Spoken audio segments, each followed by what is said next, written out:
Welcome to the Beyond Video YouTube channel and another drag racing clip from the 1960s. This time, we're featuring a special Best of 3 Junior stock match race that took place at Maple Grove Dragaway back in 1969. Two almost identical 1961 270-horse Corvettes will go at it, with Larry Lombardo driving Roger Sinistri's Buckshot Corvette and New Jersey racer Carmen Rotunda with his Rotonda Speed Shop entry. Back in the 1960s, the Buckshot Corvette was stored at Joe Lombardo's service station, where driver Larry Lombardo could work on it during the week. Now, Roger and Larry raced the car as a junior stocker, and in this shot, it looks like it's set up for G stock. Now, the car would usually sit outside during the day, and it was Larry's job to pump gas and do mechanical repairs in the gas station workbays. But at the end of the day, it was time to bring the Corvette inside.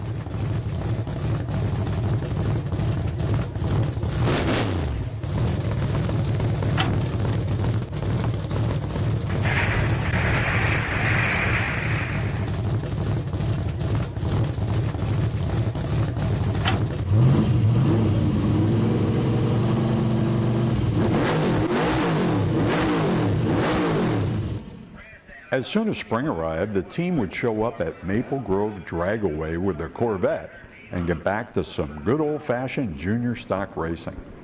You could always count on a nice turnout of fans, and they just loved watching the junior stockers. Well, here we see Larry checking the tire pressure in his slicks before a matchup against Stan Spolski of Reading with his '69 Camaro called Bad Bunny.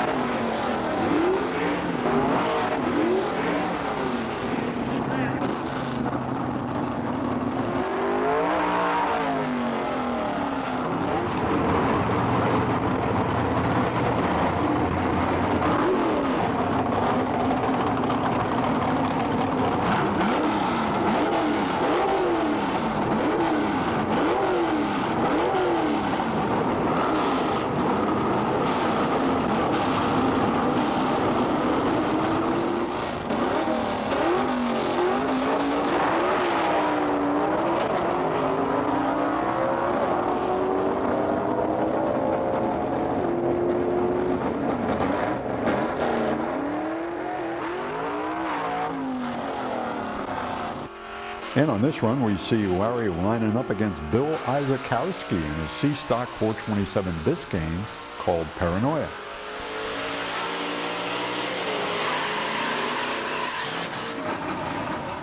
There was another hot run in '61 Corvette over in New Jersey that ran the same class as the Sinestri Lombardo car. So the Maple Grove promoters set up a best-of-3 match race between these two junior stockers, and in round one, Lombardo's on the outside, Rotunda on the inside.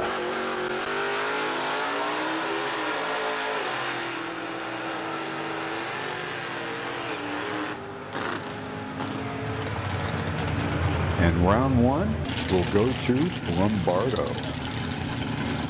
In addition to the junior stock match race, we see some of the other vehicles coming out to Maple Grove. This two-car combination features a B Street Roadster with an injected big block and a 1940 Willys running into the alders. Now, both of these cars received a beautiful red paint job from Hine Auto Body in Douglasville, Pennsylvania. Paul Seisler of Reading owns this 1968 Nova. He bought it from Bill Jenkins and gave it the name Sir Tiger.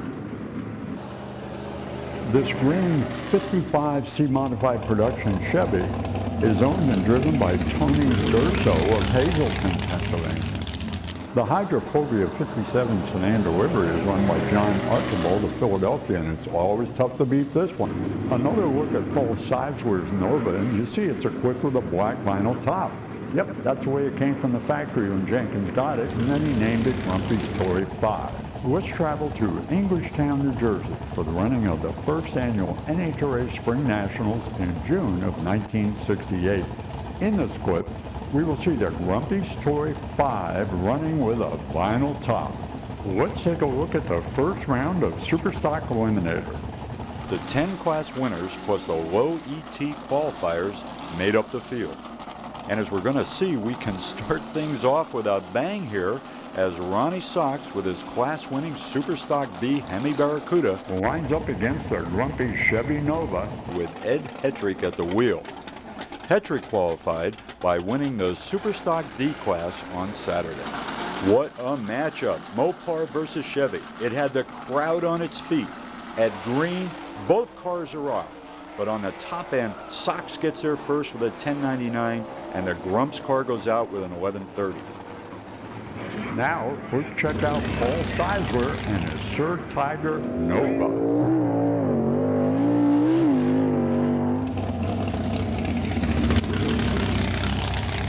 Ed Hildebrandt also had a body shop, and he ran this 39 Chevy Gasser at the Grove. Check it out, bouncing and jumping down the track. Now, let's check out round 2 of our match race.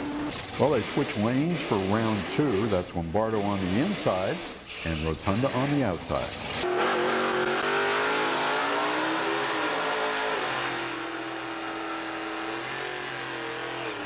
This time, the win will go to Carmen Rotunda.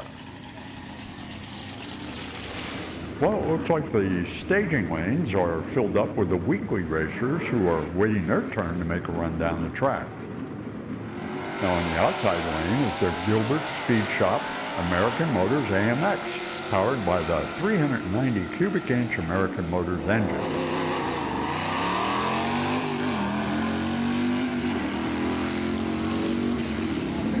Coming out next is Carroll Hine in his wild B Street Roadster. Now many times, Carroll puts the Roadster high in the sky.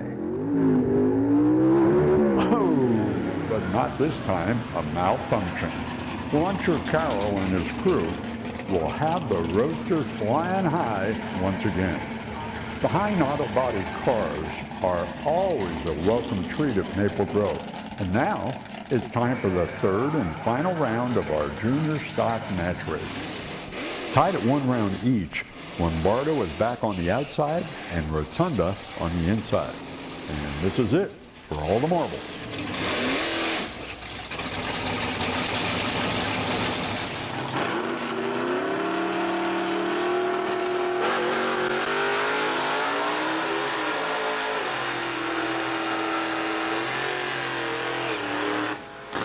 Round 3 went to Larry Lombardo, and the Buckshot Corvette was the match race winner. Larry stops at the tower and collects congratulations from well-wishers that include the Buckshot car owner, Roger Sinistri. Now back in 2010, I sat down with Roger Sinistri and talked about this unique match race. Well, we're sitting here with Roger Sinistri, and Roger, I've been interested in some film footage that you shared with us about a match race with 2 Corvettes. Now, that's not a very common match race to have 2 Corvettes going at each other, but when you had that Buckshot car, I see in a match race at Maple Grove. You remember back to that day? Oh, yeah. Yeah, no problem. Yeah, that race was actually set up after we come back from winning Indianapolis that year, and he was one of the competitors in our class out Indy, and for some reason or other, Bob Evelyn thought that I would make a good show, and he set that up, and we actually, like I said, at that time, we were to let him go purposely because we beat him at Indy, and kind of let him go with the first 2 rounds of that 3-round match race. And as you can see on the video, the final run was Larry's normal driving, normal reaction times and so forth, and he put it to him pretty good. And that was with an old tired engine. It was run 2 years already when we had that match race, so we were pretty proud of it.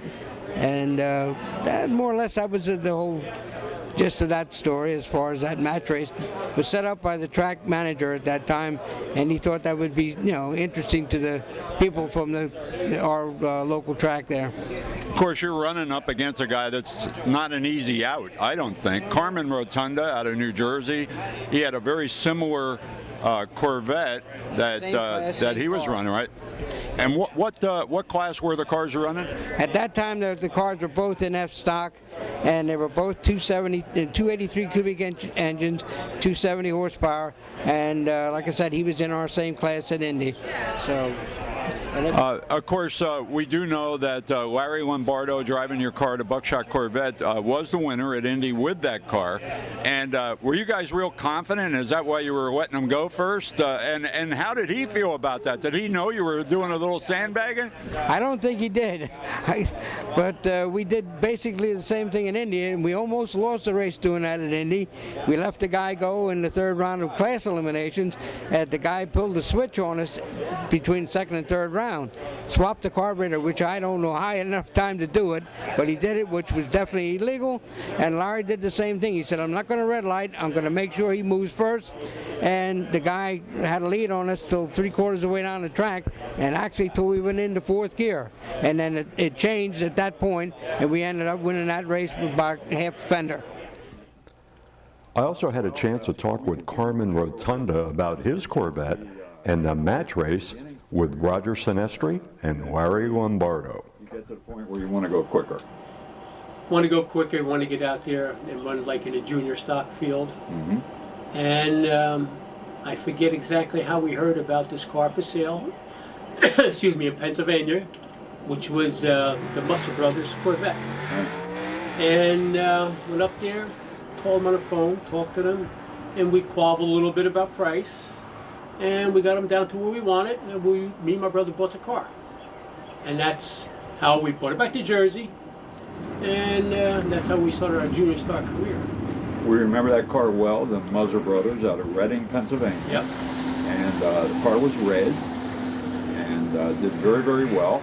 And of course, when you get it back to Jersey, you leave it red for a while, and I guess you take it out for the first few races that way, huh? Yep. But eventually it's got to have the Rotunda color combination. Yeah.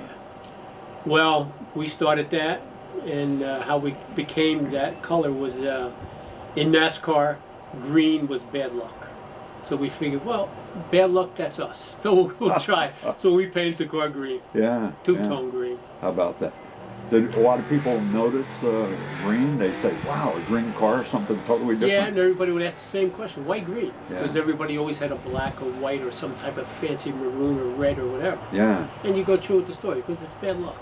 In addition to competition on a national and local level, you're match racing this car. In fact, in our video that we're going to show, we're going to show a best-of-3 match race between two Corvettes, yours and another guy who raced a very similar car out of Pennsylvania, Yes. Larry Lombardo. And you guys were booked in for a best-of-3 at Maple Grove Dragway. Do you remember that? Yep, I do. Yeah. What kind of thoughts do you have on that deal? You know, it's when we had the car, I think, I'm not sure, at the time Musser owned the car, name of the car was Shotgun. That was on Barry's front fender. Buckshot. No, that was this is when Musser owned it. Yeah. On the car we bought. Okay. When Musser owned it, it was called Shotgun. Mm-hmm. Sinestri was the engine builder for that Corvette, for Larry Lombardo's. They named it Buckshot. Yeah. And they were both Pennsylvania cars. Right. Then we bought it, and then we changed, the car over, painted it. We have no name on it. Right. He still had the Buckshot name, so that's where the rivalry came in between the two of us. Okay. Krupe was the original engine builder of the what do you call Musser car. Sinestri was the builder of Larry Lombardo's car. So that's why the car was still around. We had set the national record at the time at 12:78. These guys were running right on the record also, or under the record, so that's where the match race came in. But we had the 2 out of 3 at Maple Grove, and it was a full tree, and I think that Larry did beat me 2 out of 3 times. Larry's a good driver. Excellent driver. Yeah. Yep. National wins under his yeah. credentials also. No doubt about it. But that has to be a cool race. I mean, these cars were several years old. Yep. They were stock eliminator cars. And when I looked on the sideline, there's people standing on the fence checking this out, man. It's a great match race. It's a thrill. Yeah. Something. And you know what? To have 2 cars that are basically, they're the same thing. Yeah. I mean, they're both 61s, both same motors. Yeah. Gotta weigh the same. It's just a matter of driving and who's your tuner and builder. That's it. But it's a challenge. It's what it is. Now, you know, back in the 60s and 70s, it was common to have match races at tracks, but usually we were talking about pro stock cars, or we were talking about funny cars or exhibition vehicles and all. What kind of reaction was there from the crowd with these two stockers coming up there and going at it? Well, I'm pretty sure that I wasn't paying attention to the crowd, but I'm sure they enjoyed that. And we used to, at that time, we had a class at the end of the race was called King of the Hill, and quite a few, I had 5 cars running at that time, and quite a few times we ended up extending the show by running our own cars and getting paid for both the winner and loser just to extend the show at that track at that day. How about that? You know, this area of the Northeast was known for the junior stockers. I guess that's what we called that group of cars that was here. And probably that Buckshot was one of the most well-known throughout the country, because you guys not only competed here in Division I, you went throughout the country. We see the car going out to California. You even made a trip all the way across the country. What was that like for you? The trip was quite well as far as the travel and everything. We had no problems with the trip itself. We did go out there and we won the class at California also. And that was against some of the bigger names. The Smothers Brothers, Ozenbeals at that time, we beat them. There, middle of that year, in September again at Indy, in '69, we beat them again for the final run. So. Well, you know, we're sitting today at the 2010 York Nostalgia Reunion here at the old York Fairgrounds. And we've been joined up by the original Buckshot car. It's here. What's it like for you to be able to see that car back in living color again here at the show? It's quite an excitement. It's nice to know, and the young fellow that has it now didn't know the history of the car. He acquired the car from his father and had no idea what he had. And now it's starting to finally sink in, and he's bringing it and starting to display the car where he can't believe the interest in the car when he gets to these different shows and that stuff. He's very happy with it now, and at first it was going to be something to drive his kids around in and give them a ride in a Corvette, but he finally realized what he has. Yeah, you can't go wrong coming to a show like this. I'm sure all the people walking around telling stories about the car and so on. Did you ever think when you got that Corvette back in the day that it would have this kind of longevity behind it, that people would still remember the car all these years later? No, I didn't, that's for sure. And the same with 2 or 3 of the other cars I had, which were, every one of them were national record holders and so forth. And all those cars are remembered today, and they're pictures all over the country. All you got to do is find them, and now we're really digging into it, and we're coming back with all kind of, memorabilia of these cars. Well, Roger, we want to thank you very much for opening up the memory bank to us once again here. Just a terrific car, a terrific era that we went through, and a great name behind the car. I'll tell you, Buckshot. Once again, maybe you can give us some background on how you came up with that name, Buckshot. There was a Corvette that we were competing with at that time that was called Shotgun. And the first thing came to my mind, what comes out in front of a shotgun? Buckshot. And boy, that baby did come out. There's no doubt about that. It came out, and it got to that finish line first so many times. It's great. Roger, thanks again for all those memories. Thanks for coming out to the show, and thanks for sharing that car with us here. Thank you, Jim, and I appreciate it. So that concludes our Beyond Video YouTube clip featuring a junior stock match race back in 1969.